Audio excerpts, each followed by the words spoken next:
سندھ سے ابو بکر بھائی نے سوال کیا ہے کہ ہمارے ہاں ایک شخص کے دو دو تین تین جنازے ہوتے ہیں، ایک سے زائد مرتبہ جنازہ ہوتا ہے ایک شخص کا، تو کیا اس طرح ایک سے زائد مرتبہ جنازہ پڑھنا جائز ہے؟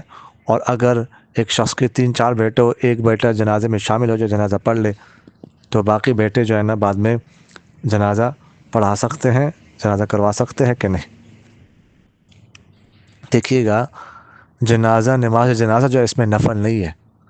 جب ایک دفعہ نماز جنازہ ہو جائے تو دوبارہ نماز جنازہ نہیں ہو سکتی۔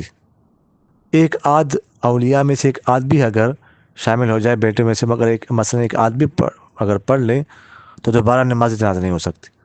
البتہ اگر اولیاء میں سے کوئی بھی شامل نہ ہو تو اولیاء دوبارہ پھر جنازہ کروا سکتے ہیں، جنازہ پڑھوا سکتے ہیں، وگرنہ اس کے علاوہ نہیں، جیسے میں نے آپ سے عرض کیا۔